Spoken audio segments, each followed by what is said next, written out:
Hi dear, कैसे हैं आप सब। आप सबका रोज़ क्लासेस में स्वागत है। आज हम लोग क्लास 10 चैप्टर नंबर 4 हिस्ट्री और भारत में राष्ट्रवाद चैप्टर से पढ़ते हैं। ठीक है, तो सबसे पहले हम लोग प्रश्न लिया है जिसका नाम है रॉलेट एक्ट। ठीक से आप क्या समझते हैं।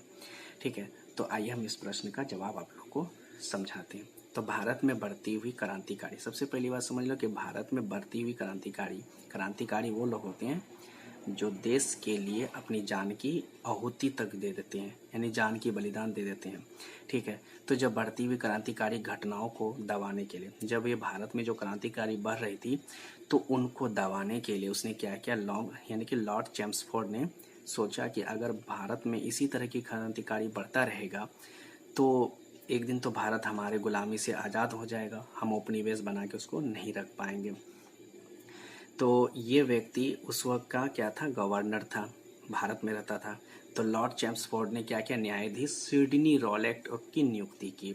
और ये ऐसा व्यक्ति था कि ये इस तरह के कानून लाता था जो पूरे भारतीयों को मजबूर कर देता था ऐसे कानून को चलने पे। ठीक है, तो इसीलिए उस कानून को बदलने के लिए उसने क्या किया कि उसने कानून पारित किया। और कानून थोड़ा इतने टफ थे, और जानते हैं 21 मार्च 1919 को ये कानून पारित किया।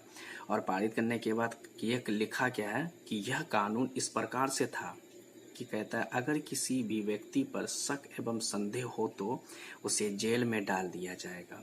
ये बात कौन कहता है, रॉलेट एक्ट, यानी सिडनी रॉलेट एक्ट। किसके कहने पर, लॉर्ड चैम्सफोर्ड के कहने मुताबिक, उसके अकॉर्डिंग ये आया था। और उसी के कहने के मुताबिक ये इस तरह की कानून बनाया जो किसी भी भारतीय नागरिक को, अगर किसी भी क्रांतिकारी या किसी भारतीय नागरिक को या आम इंसान भी क्यों ना हो या वो मजदूर क्लास के क्यों ना हो, जो भी व्यक्ति हो, अगर उन पे शक हुआ तो उन्हें जाकर के जेल में डाल दिया जाएगा। और इसे काला कानून भी कहा जाता है। यानी जो कानून जो लाया था, यानी सिडनी रॉलेट जो कानून जो लाया था, इस कानून का नाम काला कानून भी था। दरअसल ये कानून बहुत ही क्रूरता वाली थी।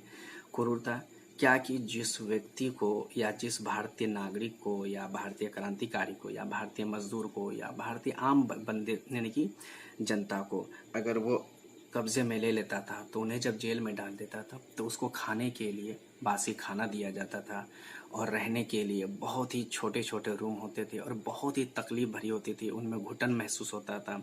और पीने के लिए गंदे नाली के पानी पीने देते थे, गंदे नाली के पानी, बहती हुई नाली को पानी पीने देते थे, जो कि कैदियों के लिए बहुत मुश्किल था, क्रांतिकारी के लिए। तो इस तरह की घटनाएं घटी थी जो रॉलेट एक्ट ने ऐसे कानून पारित किया था। उनमें बहुत सारे क्रांतिकारी अपनी जान की आहुति भी दे दिए, बहुत क्रांतिकारी मर भी गए, बहुत अपने अपने जान भी कुर्बान कर बैठे, अपनी जान दे दिया, बलिदान दे दिया, लेकिन अपने देश को आज़ाद दिलाने में पूरे सक्षम हुए। अगर ये क्रांतिकारी ना होते तो सोचो कि आज हमारे देश आज़ाद ना होता, आज भी हमारा देश गुलामी में, जंजीरों में जकेरा रहता, और शायद कि हम लोग कभी भी इंडिपेंडेंट हो पाते। आज हम लोगों को इतनी आज़ादी मिली है तो इसकी सबसे बड़ा देन उन महान क्रांतिकारियों का है जिन्होंने हम लोगों के लिए इतनी बड़ी आहुति दी, इतनी बड़ी कुर्बानी अता किया। तो यही थी रॉलेट एक्ट जिसमें वो काफ़ी बगावत हुई।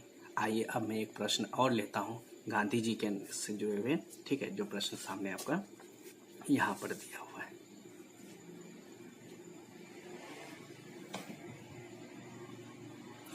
ठीक है, तो कहता है कि यह प्रश्न इस प्रकार है, कहता है कि गांधी इरविन पैक्ट अथवा दिल्ली समझौता क्या थी, यानी सवाल पूछा है। तो कहता है कि सभी ने अवज्ञा आंदोलन ने अंग्रेजी सरकार को समझौता करने के लिए मजबूर कर दिया।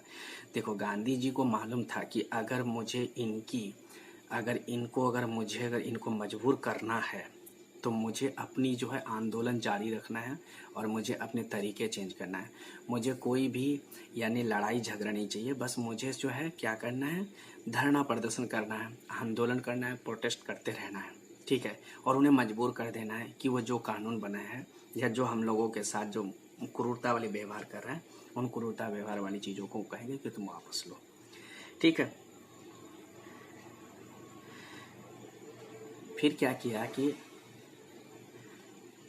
समझौता करने के लिए मजबूर कर दिया और अंग्रेजी सरकार को गांधी जी के साथ समझौता करनी पड़ी।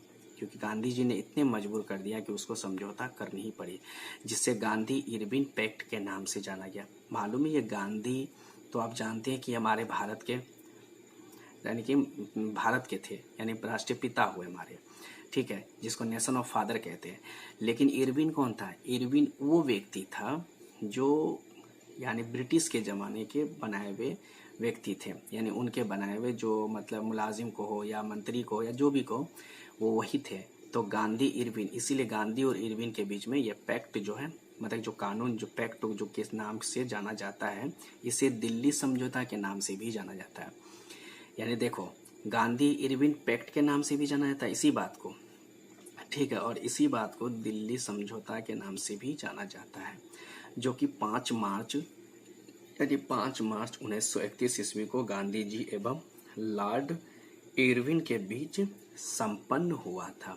जब ये दोनों बात को समझौता हो गया और ये बातों के लिए संपन्न हो गई और कहा कि अब आपको ये बात मेरी माननी होगी, और वो क्या कि मान भी गए, ठीक है। तो कहने का मतलब ये था, तो मैंने ये प्रश्न बताया और एक मैंने आपको वो प्रश्न बताया, ठीक है। तो आप ऐसा करें कि सबसे पहले तो पहला प्रश्न का जो है आप जवाब ले लीजिए, पहले उसका स्क्रीनशॉट ले लीजिए, ठीक है, ये रहा उसका। तो आप पहले इसका स्क्रीनशॉट ले लीजिए, ठीक है। इस प्रश्न का यहाँ से ये वाले प्रश्न का स्क्रीनशॉट ले लीजिए, ठीक है, ले लिए। चलिए आप इसका प्रश्न का स्क्रीनशॉट ले लीजिए, ठीक है।